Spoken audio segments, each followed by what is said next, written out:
Hey, Queens. Hey, Queen. Welcome, welcome, welcome. This is a new set of videos that we are going to tie to our Queen Talk series. What does Queen Talk stand for?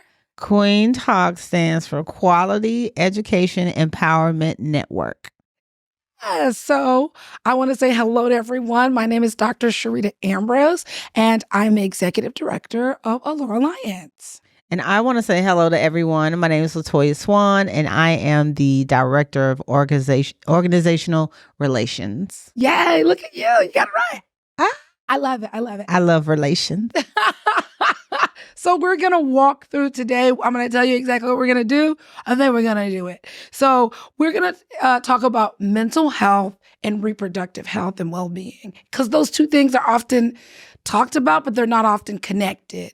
Right. And those two things are very much connected. So when we talk about reproductive health, I'm going to put sexual health and wellness also under that umbrella. Yes, sex. So what we like to say is Queen Talk is a place where queens talk and we listen. That's right. Often our people, Black women especially, we talk a lot, but nobody hears us. Yes. Right? Just noise. It's kind of like out there. And then when somebody else kind of retweets or re-says something that we says, now ears perk up.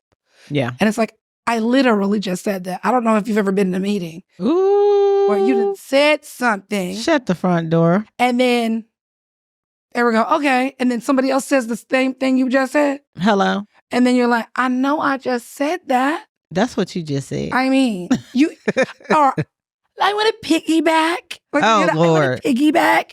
And you're like, you know what? Do not piggyback. And take your just pig say in good a blanket. Point, such and such. I agree. Oh no, you're not gonna get the record. You're not gonna get. You're not gonna get the accolade that you deserve for saying the smartest thing in the room. Amen. And I just wanna say it is overcast. It's been overcast for a week. We're in Austin. But you look like spring. Hey. You look like spring. You look like Easter for those who celebrate it. Oh, yeah. You look like an Easter egg. Easter egg colors. You look good. I love it. Thank you. I put this on because I didn't have anything else. And look at us. Spring black girl with the pretty afro. We out here. Y'all, I just got a mammogram to get today for the first time. And let me tell you something. I was trying to be all like joking, and the lady was like not having it. And I was like, she's like, move this way, turn this way. I could be a model because a lot of right. She goes, you telling jokes, but I need you to be still. Ooh. And I was like, oh my God. She was a Black lady too. She was like, I be still. I was like, oh, I'm trying to have levity here. And she was like, and manhandling my boobs. And I'm like, lady, I ain't got that much to give. Okay? Look, I wouldn't want the job. Some women are really nice. I've had nice mammogramists, if that's what you would call it. And then I've had some people who, I mean, if I had an implant, they would have broke it. Ugh. Yeah, because she was nice. She was just like, girl, let's get this done and get you out of here. Because I got 900 more booties to look at today. I didn't expect to be on schedule for a mammogram today. They were like, we do it in-house. Because I was like, oh, get referring to all that stuff. And they were like, no, we do it in-house. And she's great. I was like, well, what I need them to do is stop putting people on the moon and get a mammogram they put people machine. On the moon one time, ain't been back. We said been there. Well, they just put that thing up there. The thing, not people. Well, look, I need y'all to find a better way. To find a better way to give me a mammogram. Because if men had to put their testicles anywhere near that machine, they would have y'all would die. Down pillows made of baby chick feathers with velour on the inside and outside of that pillow with heat control to make sure. Men would be horrified if they had to do anything. Smash up. Like, but she was like, and don't move because it could tear your skin. I'm like, what? And then she's like, don't breathe. Excuse me? I know, they say this is a stressful situation. I'm actually breathing more. Because it's like, don't breathe. I wonder what happens if you breathe. It turns black. I guess it mess up the picture or something. Whatever the case. This is a really good segue. So queens, let's talk. And when I say queens, I mean like queens. I have you, whatever you, under the umbrella of queens. Queens, let's talk. Mental health, reproductive health, and the connection between the two. Let's do it. Let's do it. So mental health and reproductive health, like I was saying earlier, is something that people don't often connect. They don't connect the way you feel up here impacts where you feel. I want to say down here, but also Whole body. the whole body. Yeah, right? absolutely. And that if I'm not feeling it up here more often than not, my body is also going to follow suit. And I think that like understanding that mental health also impacts sexual desire and functioning. It's kind of like when men say again. Mental health impacts sexual desire and functioning. It does. And I was like, it's kind of like if you've ever been in a position with a man where things aren't going his way in his life at that time, sometimes the downstairs doesn't work because he's up here thinking about all the things he needs to be doing and what makes a man and not makes a man. And they want forgiveness for that. Absolutely. But if we're not working, right, then it's a whole nother ball game. Right. And I think for women, it's even more complicated. It's very complicated. Because a lot of our stuff is indoor plumbing, if you will. It's internal. They got an outhouse. You can see it. It's out there. It's available. Ours is, it's down the hall and to the left. And then all the doors look the same. But you need to read the signs to make sure you get in the right bathroom. I like that analogy. That's good. I do really well with analogies. And you do. I can visualize that connection. Right. And a lot of people miss the door. They go out and take a right. They go in other doors that ain't, there, whatever. Or they say the door's locked, I can't get in. So, oh well. Right. It's not here. You lied to me. You lied to me. Some people really believe the female orgasm is like, they be making this up. They make it up because it's like a brass ring and some of us don't get it the same way. And I think orgasms are different too. So what people expect based on taking in media, taking in movies, when you sit there doing all of that. Yes. Well, you expect that too. We weren't doing all that on what was that movie with Tyler Perry? You were gonna bring it up.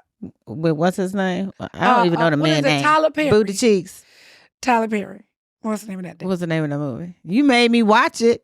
I don't know. It was something. I don't know. It's so forgettable. We digress. With Kelly Rowland in it. Yes. It'll come to me. I don't know what it is. What was it?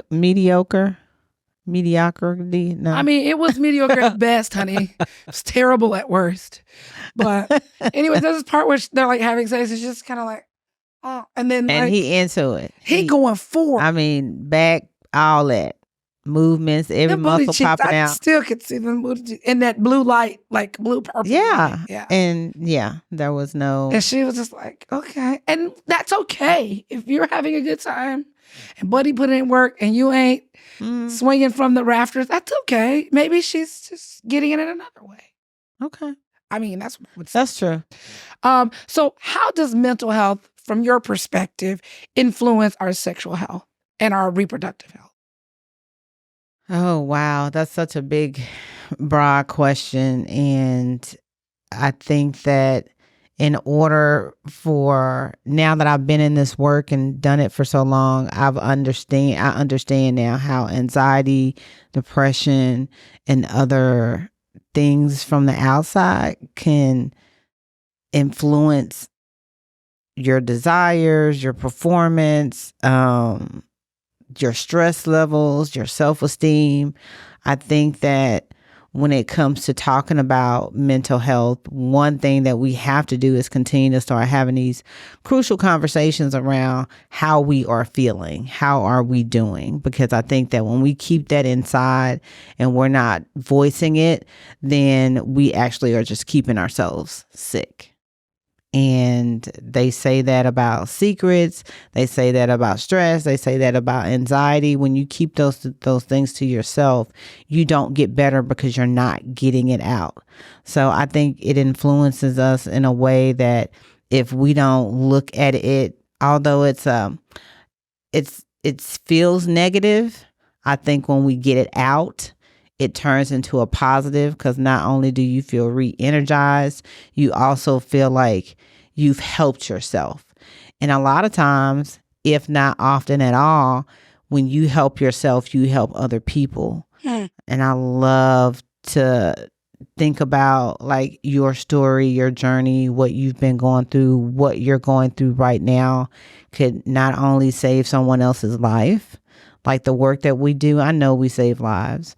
I know that the work that we do, I know that we make impacts and we inspire other people to want to do better, to have better, and to feel better. Right. And I think it all starts up here. Like, yes, there are physical ailments that we have and that we need to treat. But I think when it comes to like internalizing things around sexual health, around reproductive health, around mental health in general, because I feel like it's like nesting dolls. You see that little nesting dolls, and that the problem that may be presented is the really big part of that nesting doll. But if you open it up, you're like, oh, but it's also this. And you open that up, and there's also this. And you open, and then you get down to that very small, you can't open that anymore. That's the root. The little bitty one at the very end. And I think when we look at sexual health, reproductive health, and mental health, we think of them as separate things. We do. But in actuality, they are nested. Right. And I think that the way that we live in a society currently and that we're busy looking at everybody else, you think, well, something's wrong with me. See absolutely. We think we think about other people. Well, they look like they're having a great time. Why am I not? Why am I not? Yeah. This one always says sex is great for them. And I'm over here batting 2 and 10. Like, we have sex 10 times. 2 might be all right. The other ones, I'm just kind of, and you wonder if it's normal. Right. And is it normal? Right. I think that's the question. Like, do you think it's normal? Like, bad sex is normal.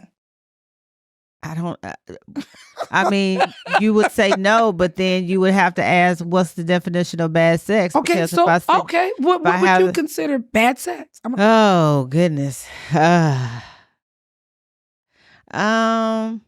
No energy, no passion. You're in tuned with your body. I'm only thinking about like a checklist. Let me get this done, get it out the way. Then I got to go load the dishwasher, cook dinner, make sure the kids get home from school okay. And it's like... So if he mid-stroke and you go, oh man, I got to load the dishwasher. You said this is bad sex. Bad sex is happening right now. Yes. Because you're not here. Because you're not here. I think you definitely have to, when it comes to good sex or good sexual performance, you have to be present. Mm-hmm. And I think that when you're present, there's more energy, there's more passion, there's more whatever it is that it is in your head. Because I can talk to my friends about my sex life and they be like, girl, your sex life is off the chain. Right. And then I could hear about their sex life and go, oh, your sex life is off the chain. And they think it's horrible. Right, exactly. So, oh my God, normalcy. You like what's normal really, right? And I think that now that we have Instagram and Facebook and access to all these social platforms, we really do start asking ourselves, am I normal? Is this right? Am I doing this right? Am I a good mom? Am I a good wife? Now they have classes now where you could, like, let me teach you how to do a BJ. Let me teach you how to ride. Let me teach. And I'm like, was I not doing it good enough? Did somebody give you bad feedback? Like, girl, you can't do this right. You need to take a class. Like, yeah. But I'm also like, I get wanting to increase skills, if you will. Okay. I'm just like increase your skills. Increase your skills. Increase your skills. Is this a one-way street? Because I think like we start looking at gender. Ooh. Do you, like often people with a Y chromosome and a penis, more often than not, whether it's bad or good, like more often than not, they think it's good, right? I think yes, on the flip side, when you out here being a queen, a lot of the times you are like trying to figure out, did he like this? Did he like this? Did you like did they like this? Because it's put on us. Right. Like the onus is on usually the woman with the person with the vagina, right? Exactly. And that I need to make sure that he is satisfied and that he is happy, or my partner, however you want to lay it out, or whoever I'm hooking up with, that they are happy and that, you know, my sexual pleasure or what I have going on is secondary. Right. And that can create a mental health issue. I think we're taught that That's too. self-esteem part. Society-wise, like, because we don't have sexual conversations. My mom didn't sit down and say, okay, this is how you have sex with your husband, or this is what you're supposed to do. Right. Like, I learned how to have sex. Trial and error like the rest of us. Sorry, Mom. Trial and error. Trial and error like the rest of us. You I always know. ask people, like, who taught you to have sex? Because they were like, you're teaching people to have sex. Who taught you to have sex? Exactly. More often than not, you was with somebody. Right. You did what they liked. If they were more experienced than you, or you fumbled and bumbled. Exactly. And there you go. And like, that's how you learn. I mean, I remember being in high school, that's usually when people start having sex, in the, high school age, more often than not, at least sex is present everywhere all the time.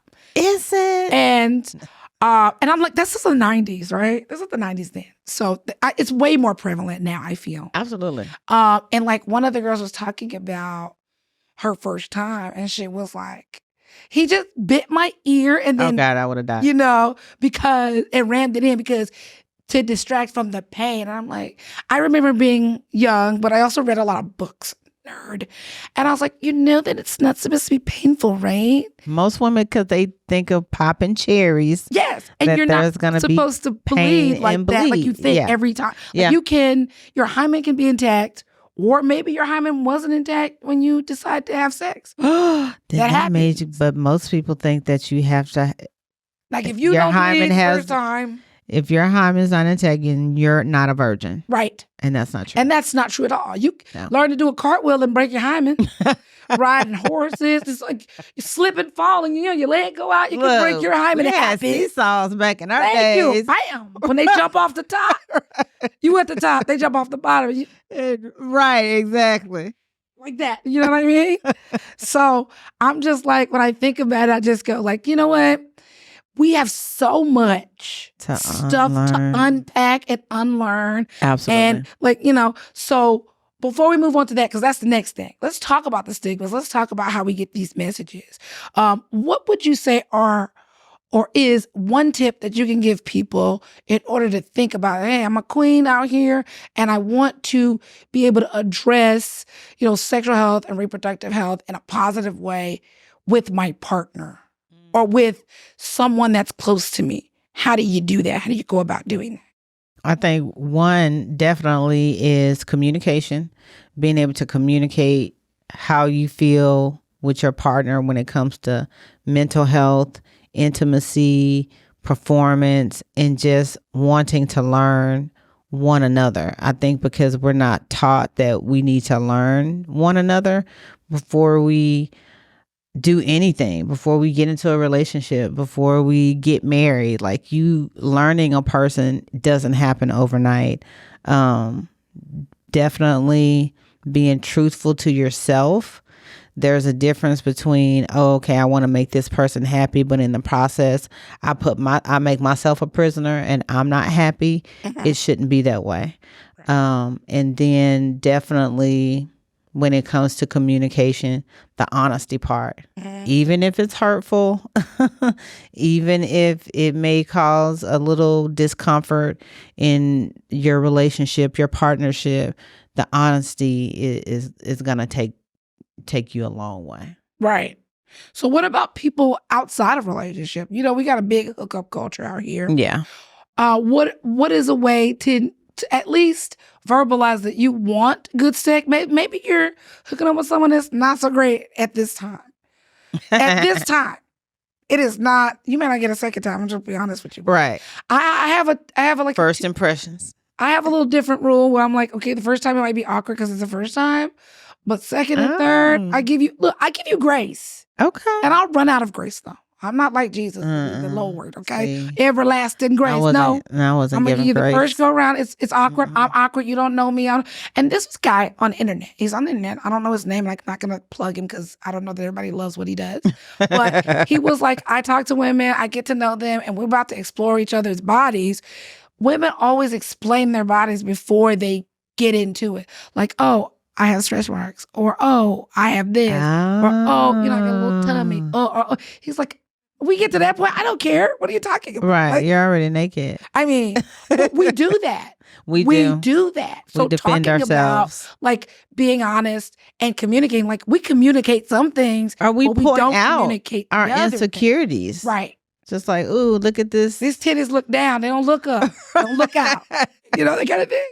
And so now he's looking or she's looking like, they do. Or I don't see what you're seeing. Yeah. Like I would say, like I'm married now, but I would love to look at me the way my husband look at me, because let me tell you something.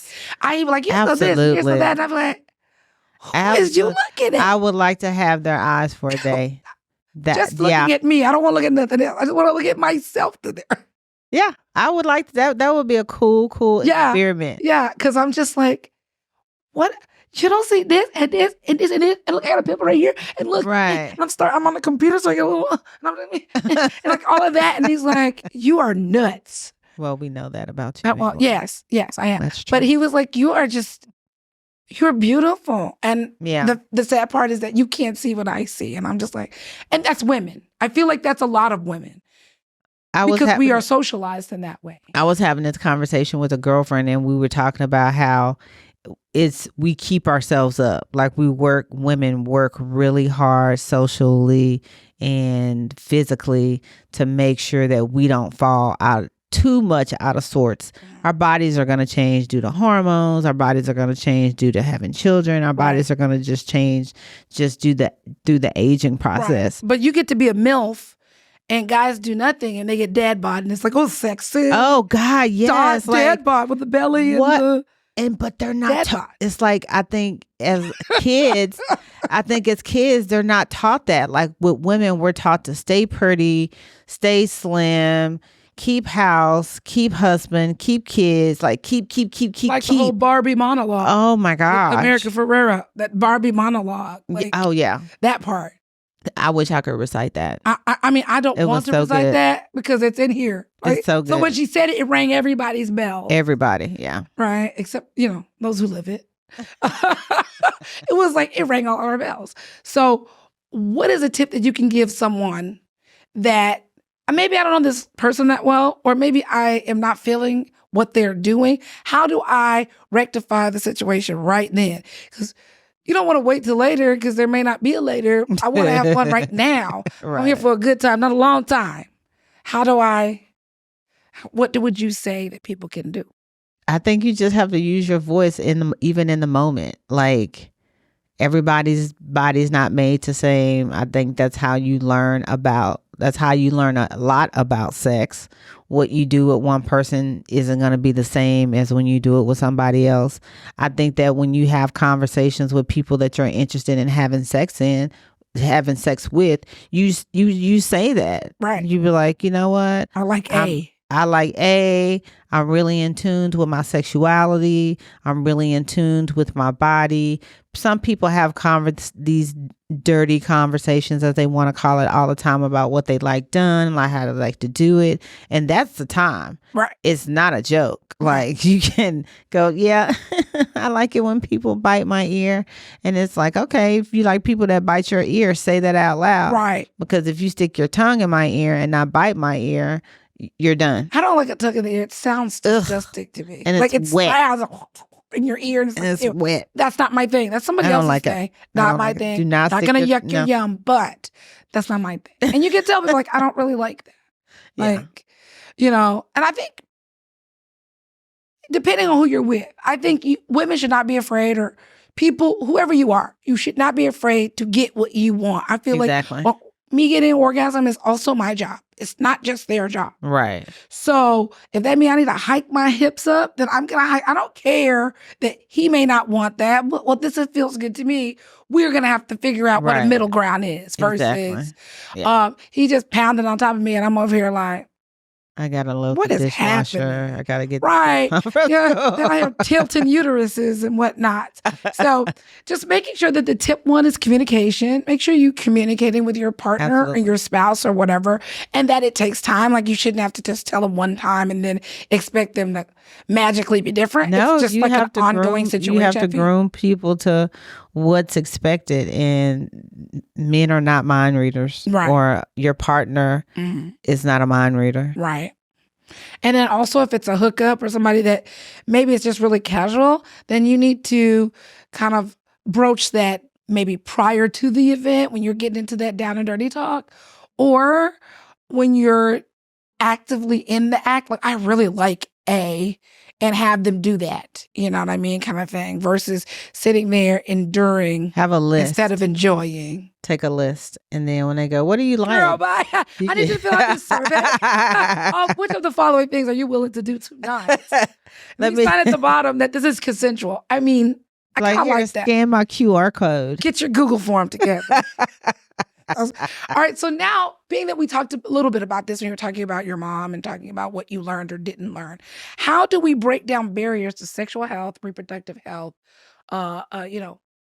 information, getting it out there and making sure that it is something that we are socializing girls and boys about. Yes. Or everybody in the binary and in between. Yep. Right? So how do we move into that space to talk to little princesses and princes who will be future kings and queens? Yes. How do we do that? How do we get that barrier out of the way? Because I think stigma plays a really huge part. It does. What you learn about sex starts very young. Absolutely. It doesn't start when you have sex. No. It starts way before then. Yes. In the imagery that we take in. What we're taught at home. What you're taught at home. What type of home you were raised in. Thank you. Pastor's daughter. There's a song out called Your Mama Used to Be a Hoe. Look. And I just was like, I don't know that I hate this song, but I want to put it in one of my reels. Look, I didn't get here by immaculate conception. Right. Right. Your parents had to do a little something, a little yang around the house, as they say. Oink. Yeah, absolutely. So I think it starts with comprehensive health education. That's something that we don't get. If even during our episodes or during our brunch and learns, we ask women, like, who taught you or who told you about sex? And they'll go, I learned on my own. But if my mom or my aunt or someone would have talked to me about it, I would have known what to expect. And I think our expectations when we have sex for the first time, or when we have sex just in our lives, period, because of how we were socialized and what we were taught, that it's never up to that expectation. So then we have to go back to the drawing board, and we have to learn ourselves in a way that we weren't taught. And that's usually through the actual part of doing it. Right.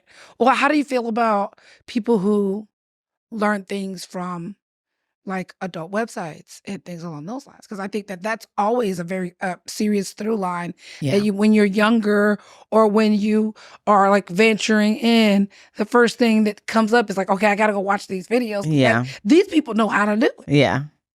Yeah. And that's not health education. I'm going to tell you that's not sexual health education. Now, porn could be an opening for comprehensive sex education by one telling your children that that's not real. Right. And that's not one. It's a production. It's a production.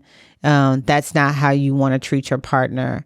When we talk about the different names, when we talk about sex, having sex, making love, fulfilling fantasies. You're being really nice because only thing that come to me are very violent terms: smashing, banging, knocking it out. Like, right. They're very violent. They are. A lot of the names. Porn looks very violent as well. Yeah. One thing I will say, I have boys, so Same. And mine are 9 and 11, and every time I try to bring up the sex talk, they're not interested.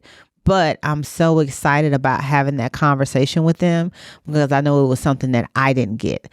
I can't wait till they start asking me about their penis. I can't wait till they start asking me well, mine is 13, about and vaginas. he asking, I'm just offering information. I can't wait just because I want to make sure that they do get that comprehensive health education, that they do make decisions that that are best for them. Right. It's not that I'm teaching them or encouraging them, or I'm gonna give them a pack of condoms and go, hey, go out there and yeah, don't bring home no babies, because that's what we were taught. They were like, graduate high school, don't get pregnant. It's like, oh, okay, right. I can still have sex, just not get pregnant. How do I do that? Oh, okay. Girl, you're young. My girlfriend said, go get on birth control or use a condom, and then you try to. I don't know how to use a condom. I don't know if he know how to use a condom, and usually more back often then they don't. They were not. It's amazing how many people with actual penises do not know how to use the condom. It's for you, bro. But they don't. They don't. Look that up on YouTube. They won't even do that. You have to they have to disguise it as something else. In the socio-political environment that we're in, I want to be very clear about that. We live in the state of Texas. We live in the South. And what we're seeing is a lot of rolling back of those things. So that's a barrier to sexual health education, reproductive health education, and talk about the stigmas that go with, right? And that there was a point where you couldn't, Amber, one of our board members, she's a teacher. She could not answer in life science. So her thing was talking about the maturation from baby to adult. She could not talk about a lot of things unless a student asked multiple times and had to ask it a certain way. And she had to answer it in a very sterilized way, not saying certain words or not incur or to pique other interests in that question. And we wonder why the state of Texas pregnancy rate is so high. It's high. We're looking at so now we're talking about the reproductive health. We're talking about the sexual health. Whatever happens in your sexual health is going to impact your reproductive health. Absolutely. And one thing that I saw, just about health education and about sexual health and reproductive health. So a lady I follow, she's disabled. We don't talk to disabled people. Oh no, they're not supposed to be doing. They don't have sexual desires, and they don't do it. Right. And I remember training. And that is not true. A girl who was at the School for the Blind here in Austin, and she was like, "There's so much sex going on at the School of the Blind because some of the people are adult age, and also it's a high school. Some of them are high school age, and this is something that's a human condition to be sexual, right? So just because maybe I'm not able to do A, B, or C doesn't mean I'm not able to be sexually active, or because I may be missing a limb, or maybe I'm missing one of my senses doesn't mean I'm not attractive to somebody else. And we just sweep all of them. Right. And my reproductive system still works. It doesn't stop working because I'm not able-bodied like you are. And there's a lot of non-accessible tables when you go get it. Think about getting a pap smear. You have to get on the table. You have to put your legs up in the stirrup. For some people, that's a barrier, being able to do that. So they don't even go. No, they don't even go, or they're offered things like long-term birth control that they don't offer people who are not disabled. So thinking about all the things that we have in play when it comes to sex, sexuality, reproductive health, and let's talk about even controlling or not controlling your ability to or not get pregnant. Right now, we're in the thick of this IVF argument, and nobody thought about IVF until it was people with money and access, you can't have that. Now, when it was people who were poorer or people who were browner and people who were blacker, shut it off. We don't care. You shouldn't be having all these babies. Absolutely. Roe v. Wade, out of here. Out. But now it's IVS, we can't have it. It's expensive. You can't afford it more often than not out of pocket. So now we're hitting a middle class echelon, an upper middle class echelon, because you can't even get a surrogate now. And the surrogate costs money. Yes. So now we're hitting upper levels. Now it's a problem. When it was on the bottom, it was not. Absolutely. Yeah. You can't tell rich people what they can't do. And when they can't do it, changes come down the pipeline. And the Supreme Court is now about to listen to another case about it, about about Roe v. Wade, IVF, all of that.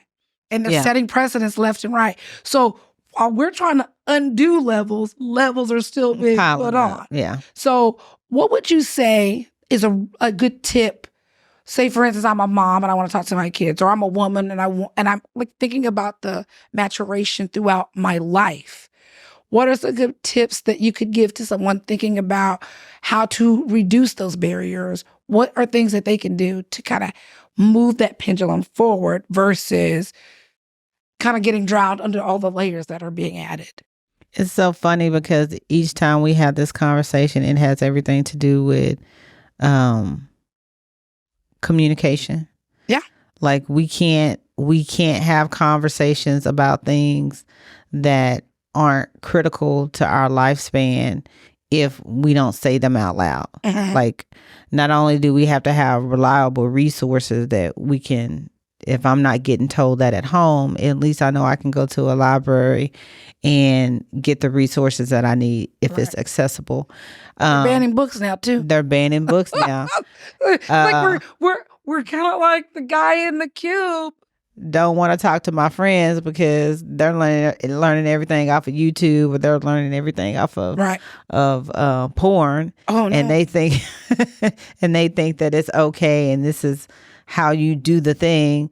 I think that only having these types of conversations are going to be helpful when it comes to our sex education and our reproductive health, because if you're not mad about it, especially about this reproductive health thing, then you need to really assess how you feel about sexual health, how you feel about access to sexual health, and not looking at it as, oh, we're teaching people how to do something. We're teaching people, we're giving them knowledge, education, so they can make those adequate and informed decisions for themselves. If you learn what you know, right. and you know what you learn, then you can decide on if that's what you want to do. Right. If I'm always giving you vanilla ice cream and then you walk into a Baskin Robbins. Ooh, 31 flavors. I mean, you're going to probably not get vanilla. No, I'm getting getting the other you're 30. Aware that there's something else. I can get vanilla and sprinkles. What? Like, I just added to what I already like. Yeah. Or do I experiment with a little something, a little yang over here, little yang over there? I don't know. But I feel like we constantly have the illusion of choice, but not the actuality of choice. I mean, Roe versus Wade. I mean, and the thing, and that was in place for how many years? 50. We've been working to undo it for 50 years. And the thing is when it comes to reproductive health and when it comes to sexual health, those things we can't, and mental health, we can't separate those things. They are intrinsically intertwined. Absolutely. Because if I find myself in a position that I am now making choices that I wouldn't make if I had more choices, then that is detrimental to my mental health. That's detrimental to my physical health. Because when it's over. Yeah. You relive it and the what ifs and the things like that pop in. So what I want to say too is that this is not just in the binary. Let's talk about when it comes to reproductive health, when it comes to sexual health and mental health. What about the impact it's having on either non-traditional couples or, relationships and the LGBTQIA plus community? Because often they're also not included. Just like we say about people who are disabled, they're not included. We learn man, woman, baby, sperm, egg, that's it. That's it. And those people, usually when they're young, they're left out here to kind of figure it out themselves. Yeah. How do you think that impacts the sexual health and wellness of, how do we include this also very diverse population into the conversation? Definitely have to bring them to the table to have these conversations with us. I think that because they are left out, their mental health, their anxiety, their depression is more prevalent in their lives. If we can't have conversations about men and women having natural sexual relations, but we have to tell them that, oh, the baby gets dropped off at the front door. Right. And then one day your kid goes, Mom, was I ever in your stomach? How did I get out of your stomach? And I can't say, oh, well, Mama had a vaginal birth and you came out of my birth canal that way through my vagina. Then it's like, I know that there's not conversations openly being had with same-sex persons. Yeah. Or persons that are living with disabilities, or persons that are living with other chronic illnesses. Right. Like it's just like you said, there's us and then there's them. Right. When at the end of the day, we're all a human race. Right. And we all want to be loved. We all want just the genuineness of humanity. And because there's such a social stigma, and when it comes to social stigma, there's a discrimination. When there's a discrimination, that puts the mental health issues, the anxiety, the depression, all on that person. And it's like they're just trying to keep their head afloat. Yeah. You have an undue burden of trying to literally meander and navigate and all of these things to try to not have whatever this barrier is pop up again. In, like, for example, if I'm a part of the LGBTQIA, like I'm a lesbian, I go to the doctor, they're going to ask me about birth control. Well, I don't have sex with people that right. we can't make a baby. Like, we can't make, just us two in a room can't make a baby. So you have to be a little bit more diverse in the way that we're asking, the way that we're educating, and that with coupling is not one guy, one girl. Right. It's one partner. Now, what they look like, genitals and things like that, that's another level. And that we often think like your sexuality is the sex that you're having, and that's not true. That's not true. And who you love and who you have sex with also match up. Nope. That's not always true. Not at all. And that we need to get into the gender diversity's bag, right? We need to get into that and say, the way you dress, it's not necessarily who you like. It's not necessarily going to match up in our brains because our brains want to have shortcuts and say, well, you dress like a dude, so you must be a dude. Right. No, there's a vagina in here, and this vagina needs work, okay? Don't think that I'm not going to ask you to do no work on this vagina. It's kind of like when T.S. Madison came to the NMAC and was like, hey, but everybody knows I got a penis down here. Right. And the expectation is that you do something with this. It's not just here for fun. Right. I wanted somebody, well, I don't feel comfortable doing that. Well, then you ain't going to be my partner. I'm sorry, I like you, but I have to send you on your way. And I think that that's a really good way to think about it. It's like who I'm with, if I like them or want to be with them and we're inclusive and all of that stuff, then you need to give me options that's going to work with the stuff that I'm doing, not what you want me to do. Right. Yeah, that's true. Or keep you from it because they don't want you to be doing whatever that is. Right. Because I had my pap smear today and the guy was like talking to me, doing that stuff. I said, what do you want to check? And I said, check me for everything, whatever. He's like, are you sexually active? And I'm like, what? Yes. And he was like he wanted to ask, like, with who? And I was like, with my husband. But still check me for everything. He's like, you only have one partner? And I was like, yes. I'll check you for whatever you want if you want me to. Yes. Will you check it's me a part for whatever of it. I want? It's a part of it. And then we did get into a conversation about what I did. And he was like, oh, now this makes sense. Because he led with all the tests that I needed versus trying to talk to me. And I was just like, I'm finna educate this man real quick. And he talked about like African-American women and he worked in Florida and da-da-da-da. And I was like, did he? Yes, there's a lot of medical distrust. It's for a good reason. It's a lot of all these other things, and people are not their behaviors. People are not their behaviors. Behaviors will change based on variables and stimuli. That's true. If you're put in a certain situation with a certain stimuli, with certain variables, you're going to make certain decisions. Absolutely. If you're taking that same person and put them in another environment with different stimuli and different variables, they're going to choose from that and probably make a decision that may be very starkly different from the original decision. Mm-hmm. It's just, it's not rocket science. It's harder than that. You blew his mind. It's like, I think what you're doing is amazing. Mind Thank blown. you. We talked about prep. We talked about those kinds of things. So, I thought it was a very productive conversation, being that I was laid up on a table in stirrups. Yeah. You down there. Yeah. All right.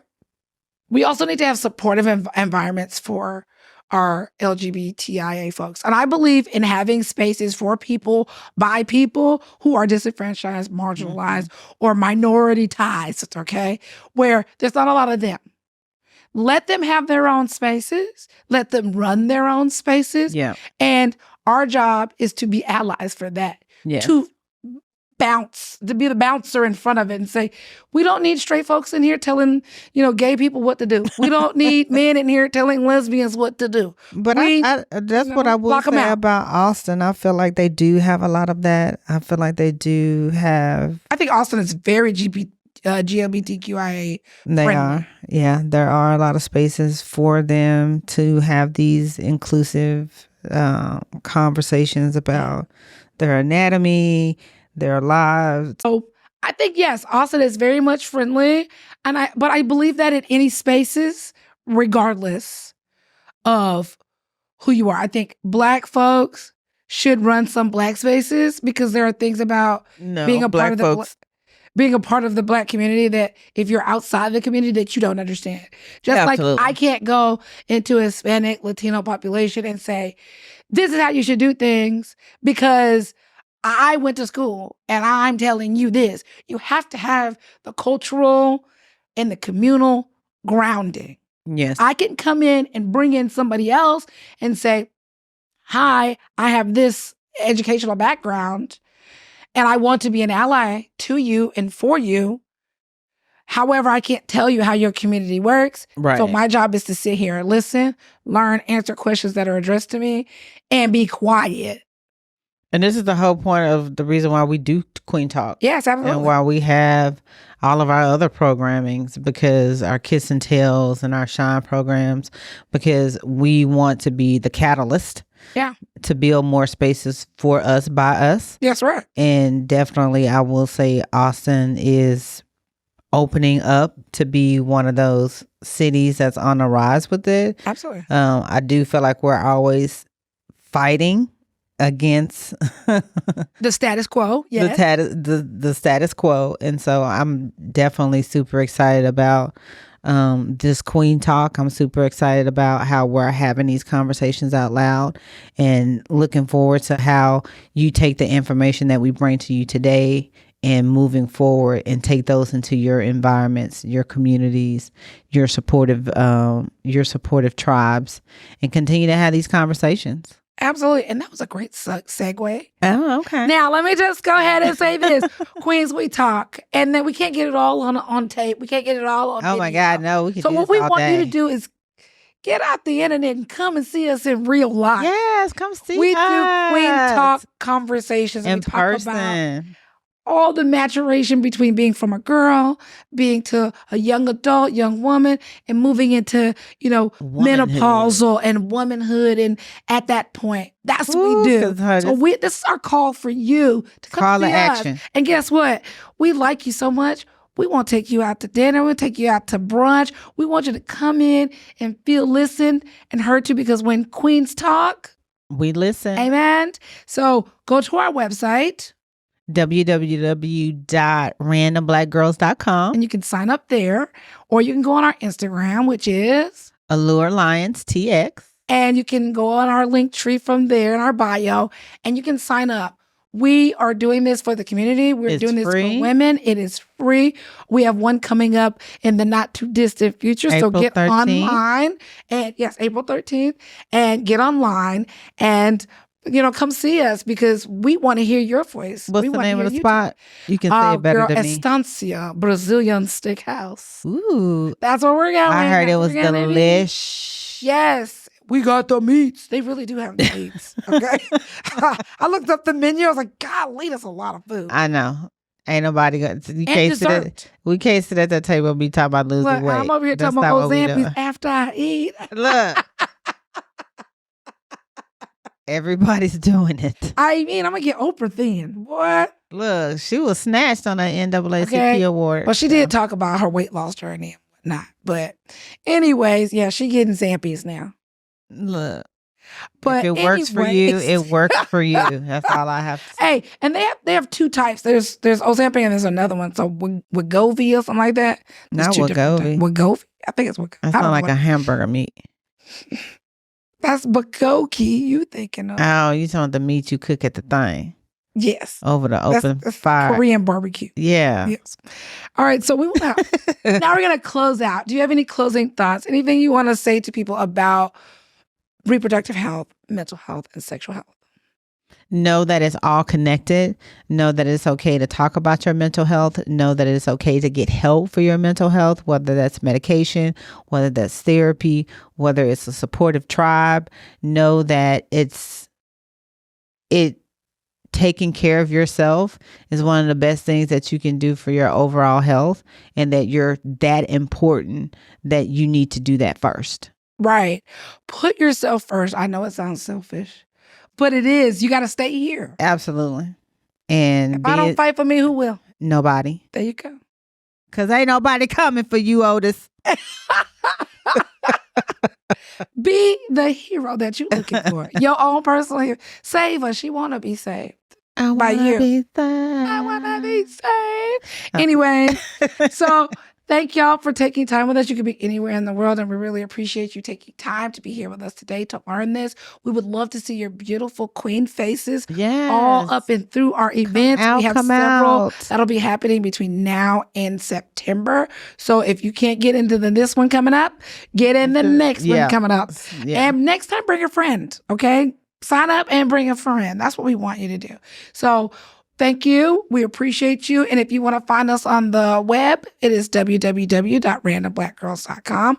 I am Dr. Sharita Ambrose. And I'm Latoya Swan. Thank you. Bye.